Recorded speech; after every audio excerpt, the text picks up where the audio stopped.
Great. Thanks a lot, Mike. I really appreciate it. And I'm just delighted to be here speaking to you today. And I have to tell you, Mike and I have been working really closely together, and he's been talking to all of you, I know, on a regular basis about some of the things that we do at the Law Society. And I can tell you he gives me that feedback, and we're really appreciative of it because we take that back in our communications in particular for my area and try and incorporate those ideas on a go-forward basis. The other reason I love to come to Plenary is I feel like I can be Eldon's information booth because, you know, he's always asking questions about the Law Society. So first of all, Eldon, the report will be to you in June that you were asking about around real estate. And I also wanted to let you know, I think that Eldon was mentioning we don't have any solicitors working at the Law Society. We do, lots of them. So I checked back with that because I thought, you know, you don't say to your colleagues, do you work are you a solicitor? So I went back, I talked to Priya, she's got lots of people in her division working that are solicitors, and in the reg department too. So here I am, information for you, Eldon. So thanks for that. I'm going to move right on to other things. I'm sort of the warm-up show. I'm going to give you some stuff about what we're doing, and the main event is going to be Priya and Kerry, who work together in professional development and competence. And here we go. I'm going to talk mostly about the public awareness campaign and its component part with the member services as well. So, there we go. So in the 2015 to 2019 bench, each time a new bench is elected, we have a strategic planning process, and one of the key priorities for the last bench was to have an enhanced communication with the public, but also with communications generally around getting in touch with members, the public, et cetera, to make sure that you knew what the Law Society was all about. We did some research with the members and with the public, and what we determined was with the public that our name had no connection for them. So when you're thinking about why did we do this, and I've talked to you guys about this before, certainly the members of the Law Society were okay and understood the name, but the people that we served, the public, had no real connection or understanding. So we went on the process of making a name change. We also got information that our website was not as responsive as we would like it to be, and so we went on a big project, a big source of retooling and redesigning our website. And so we achieved both the name change and the new website in time to do a public awareness campaign last fall, which was the first tranche. I'm going to talk to you today about the second and final tranche of those campaigns. So in terms of the new website, we were really pleased to have a complete overhaul of it, and I think all of you since October that have been on the website will be aware that it's been quite improved. It has much better navigation. Oh, sorry, much better navigation. It has great search optimization, stronger user experience and design. It's more inclusive. We've reorganized the content to make it easier to find things. It's accessible and, I hope, service-oriented. The campaign in phase one, we were reintroducing ourselves to the public with our new name, but also hopefully an approachable, friendly image. And our society is your society was the slogan of that. And we had a very simple call to action. Come and visit our website. Come and see what the Law Society is all about. And we reorganized our main page to make sure that the things that the public were asking most often were very easy to find.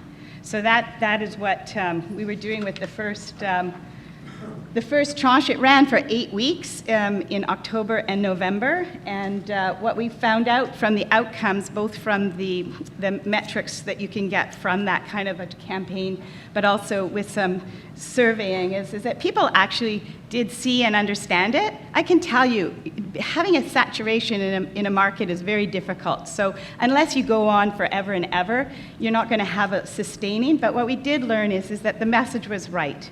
People understood the message was we wanted people to know what we did. They kind of got what we did, which was to ensure that the lawyers and paralegals that serve them are competent and have excellent high standards.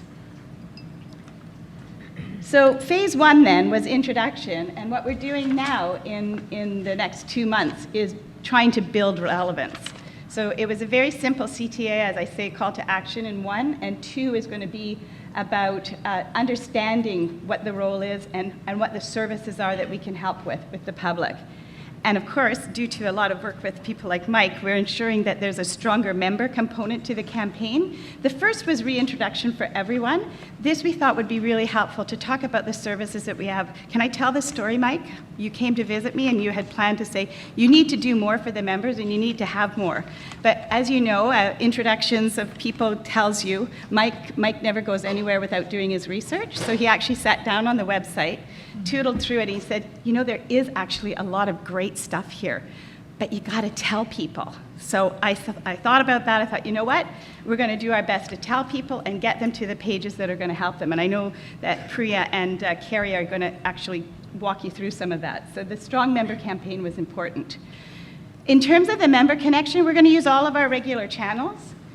You know, the e-newsletters and what have you. I've been getting some good feedback from Mike as well about how we can retool some of these things that would be more effective for the member, but you'll be familiar with all of those things. And then in terms of the public connection, we're going to do the same as the last one, primarily with some tweaking to be a little bit more impactful. So for example, you won't see billboards, which had less uptick, but you will see things like bus advertisements. So it gives you a broader reach, and hopefully people will be happy with the uptake and a bit stronger CTA call to action. And the languages, you can see there that we're all in all the same languages as we were the last time. So the public campaign this time then is to really speak to our key services that are easy and quite substantive to use, and those are listed there. It's the Lawyer and Paralegal Directory, the Law Society Referral Service, and the Law Society Public Resources. So those are the things on the website, including things like the Steps to Justice, which Clio has partnered with us and others to bring to everyone. The member campaign is very much focused on the supports that are specifically there for the member. And you can see those outlined here. You'll see those in the campaign and in the work that we're doing in the materials that you'll see. So there's the practice support and resources. There is the Practice Management Helpline, CBT Program and Resources, and the Coach and Advisor Network. And we'll have a custom URL that I'll show you in a couple of minutes. So the creative concept is building on the last one. As I said, you all saw the one the last time, and it's going to be Start Here instead of Our Society is Your Society. We carried the logo still through so that there's some continuity.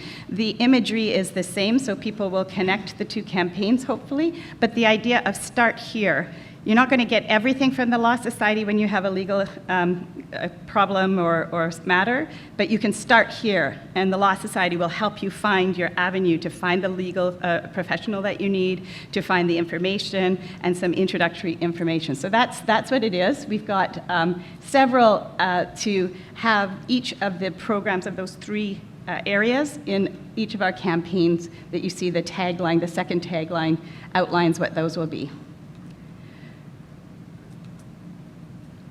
Your source is the tagline for our member campaign. And we're quite excited that we've got a booth outside that we're hoping that you'll have seen Chloe and Lauren and other folks from the Law Society. If you have any questions about what the campaign looks like, what it's doing, they'll be able to help you. We've got snappy buttons that you can all take home and give to your friends and family, or at least your kids that collect buttons maybe. And if you have any questions at all, please just contact me anytime, and we'll be there to try and get this information to your folks. So that gives you an idea of what the campaign looks like. They're supposed to be linked. We like to think they are. And I'm going to actually turn it over to Priya now to get into more substantive information about some of the resources. So thanks very much.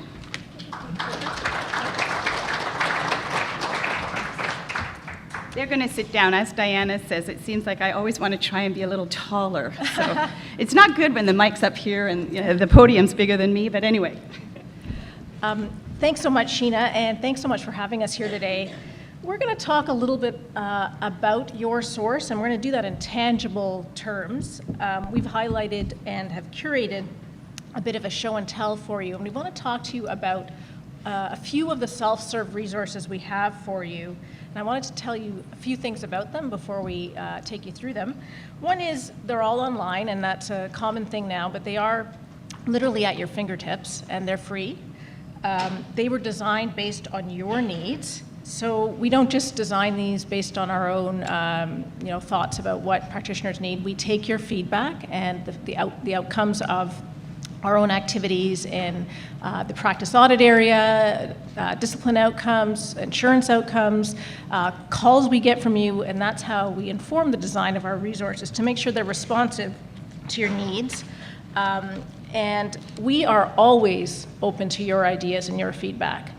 So if you happen to be using a document or a resource or a checklist and you think that there's something there that doesn't make sense, or that there's something you'd like to see added that would be more responsive and capture more of the practice considerations that you're dealing with, please call us. And we will have some contact information at the end, but that is really integral to making sure that our resources work for you.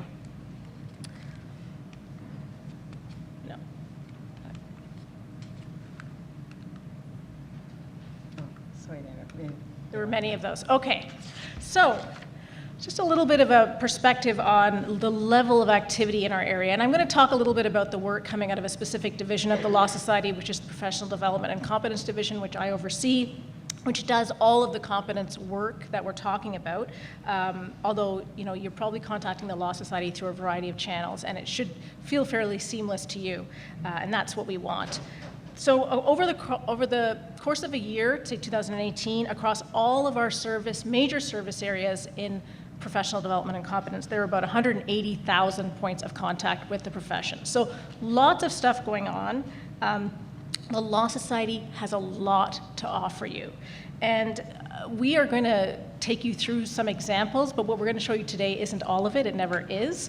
But the idea is creating this awareness within all of you and hoping that that will cascade over to your members of your associations is really the point here.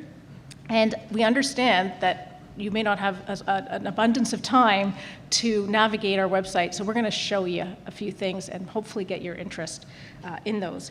Before I do hand it over to Kerry, who's going to take you through some sample resources, I want to tell you about 3 other areas.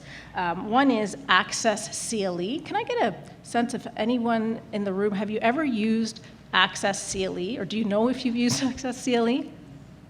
Okay, so I'll just tell you what this is. This is a service offered by the Great Library that allows you to download written materials for all of the Law Society CPD programs free of charge. And we had close to 100,000 visits to Access CLE last year. It is a very robust, powerful service because it'll allow you to get to the particular article that you're looking for and not just the binder of materials or the sort of PDF of all the materials of a program. It will allow you to search by topic, and our research team in the library will help you locate those specific articles of interest to you. I also want to tell you about our technology podcasts, picking up on what Rio's talked about today. Technology, a daunting area. We all have knowledge of some of it, but to actually wrap your heads around what's happening, it's happening too fast. How do you get on top of it? We understand that. We're not that different, in fact. So while we are all trying to do our jobs, we also need to keep up to date on these things and to make sure that we can serve our clients effectively, run our businesses effectively. We have designed 50 technology podcasts with this in mind, and they are short, they are bite-sized, and they deal with individual topics that might be of interest to you, like encryption, cloud computing, phishing, smartphone security.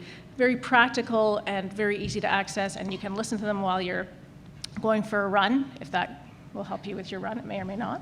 But certainly while you're folding laundry or on your way on your commute, and we encourage you to access those. Finally, the other thing I want to tell you about is our checklists and precedents, and Kerry might also tell you a little bit more about these. These are really, when we think about core practice management activities and the challenges around navigating your obligations to the Law Society, your obligations to your client, your obligations to the administration of justice. We know that it's a busy time. It will not stop being a busy time, hopefully.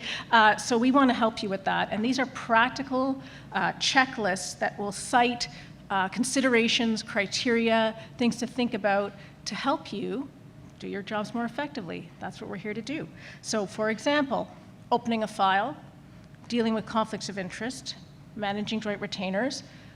We all have been there where you know what you know, and there's little things around the edges that you may be a little fuzzy about. It's understandable.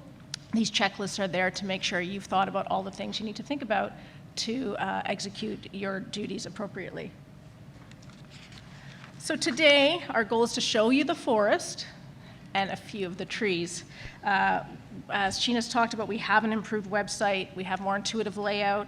We want to make sure you can find that tree you're after a little more easily. We've got a few staff members here outside in the foyer there to assist you. But I'm going to now hand it over to Kerry Boniface, who's our Director of Practice Resources and Supports, to do a bit of a walkthrough with you. Thank you, Priya. So when I was asked to come and show you just a few things that are available on the website, the first thing I thought of was, well, what resources would just sort of pop for your members? Because there's a lot of stuff I could show you. So I kind of put these into a couple of buckets. So the one is the tried and true. And so opening your own practice is going to be my go-to to illustrate tried and true. This is obviously a very relevant topic when you consider the number of sole practitioners and the number of people who are changing their status to become sole practitioners. The other one I wanted to highlight was more obscure, like maybe point out something that you might have to dig a little bit for, but you might find intriguing once you saw it. And the last one I thought I would do is highlight a few things that are really recent. So, and I've tried to do a few screenshots here so you could kind of see how I would navigate this. But I have to say that with the new website, there's a lot of different ways in, and there's a lot more opportunity to see things kind of as a field, which is really helpful because sometimes issues are connected with other issues, and when you can kind of see more, that might give you a clue where you want to go the next time. So if I was looking for this resource on opening your own practice, I would first go to lawyers. There, I've circled it in gold. And then once I got there and I hovered over that, I would see practice supports and resources as one of the options that are all competence resources there for lawyers and paralegals. And then you'd see practice management topics that I've circled over there to the left.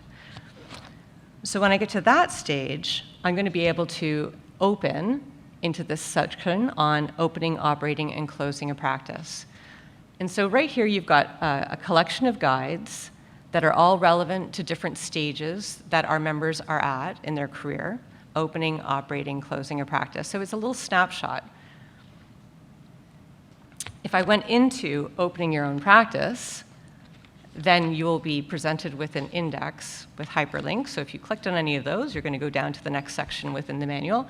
But again, I just wanted to highlight that when you look at this index, it gives you that sort of field view. And so you can see this is just like a really quick check. Are any of these issues that relate to my current circumstance? So what I really like about the new layout is that you get that kind of intuitive view, the wider view. So in this particular resource, there's the index that would give you a high-level overview of considerations in opening a practice. Then there's a list of resources, which actually compiles a list of critical resources that you would want to access when you're looking at your obligations and opening a practice. And then there are appendices, and in the appendices, there's precedents and checklists and worksheets. So just to give you an example of what one of those worksheets would look like, this appendix, which is about developing a business plan for your law firm, is actually graciously provided to us with permission from one of our colleagues in the Texas Center for Legal Ethics and Professionalism. But this document is a really nice example of balancing vision with practicalities, because it does walk you through things like identifying what your value add is, but then it balances that with a chart to help you assess income and expenses. So that's just an example of sort of a really practical, hands-on tool that could be used for somebody who is thinking about opening up their own practice. So now I'm going to just turn to a lesser-known one. So I was thinking about, well, what if you're not in transition, but perhaps you're in that place where you're building your practice? I want to show you something called the Basic Management Checklist. So again, I would do a similar kind of navigation. I would go to lawyers, I would go to practice supports and resources, I would go again to practice management topics. And then when you get to that field, if you scroll all the way down to the bottom, there is a hyperlink there for the Practice Management Reviews Basic Management Checklist. And so this is a really interesting resource because although it's being used to proactively support the quality assurance initiative that the Law Society has right now for a random selection of lawyers between 0 and 8 years of call, this is the kind of tool that would be really useful at any stage in your practice. So why would I say that? Because it's really a risk management tool. And so these things are always relevant. So, and also we always love a checklist. Like, I don't know anyone who doesn't love a checklist, and so this is great because you can go through it and you can check off what you've got going well. And it's designed so that if you answer yes, yes is the most correct answer. If you answer something other than yes, like if it's like, well, sometimes or on occasion or never, then that is an entry point for you to assess your own risk. It may be that it's offside a requirement, or it may just be that there's a business risk buried in there, and so you're going to want to take that time. So sometimes when people are trying to figure out, well, what would I want to do to enhance my practice, this is just an entry point. There's going to be next steps that you would do after that. Maybe it would include calling the practice management helpline, or maybe it would include calling or submitting a request for time at the Coach and Advisor Network to talk through what this means and to get a sense of best practices. But this is an entry point for self-assessment. And it's little known because it's kind of buried. So for anyone who's not participating in the practice review program, they might not know about it. And I think this is a great tool. It's kind of like the annual checkup. You know, we do that with doctors, or we should be. We go annually to check our health. This is no different. We want to assess, take a pulse on our practice. Another similar tool, also from the Practice Audits Department, is called the Internal Control Self-Assessment Guide. And so that's a tool that the spot auditors have included in their bookkeeping guide. So again, under the same section where you would go to find other practice management topics, managing your money is one of those top-of-mind issues within that segment. The bookkeeping guide for lawyers, I'm sure you've all seen that. That's the one that walks you through your Bylaw 9 obligations. But within that is one of those like little gems, because this tool, again, is a self-assessment checklist, but it uses a framework that sort of aligns a goal, a risk, and then a recommendation. And again, if the answer that you're providing when you do your own self-assessment is not yes, it's a really good clue that you should be double-checking to make sure that you've satisfied yourself, particularly where you're talking about money management, because it can help mitigate risk relating to fraud and other difficulties managing funds.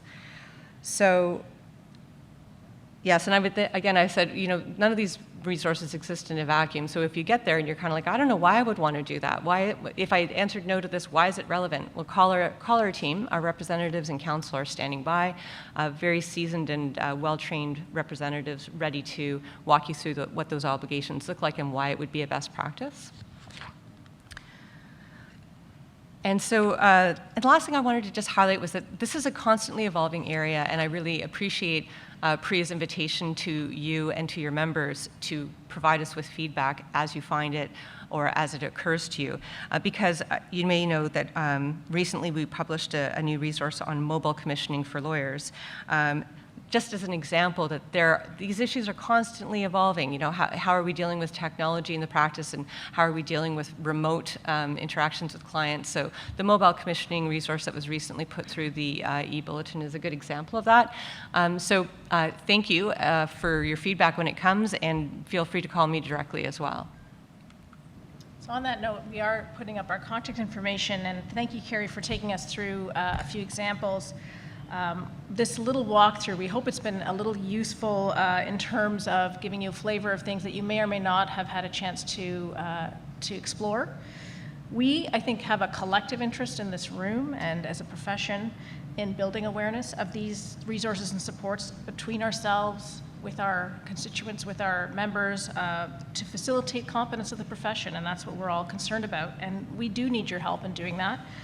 So our call to action to you is to spread the word about your source and to direct your members to us if they have questions or would like more information we'd be so pleased to deal with them and to assist them. So I think at this point, Sheena, I don't know if you want to.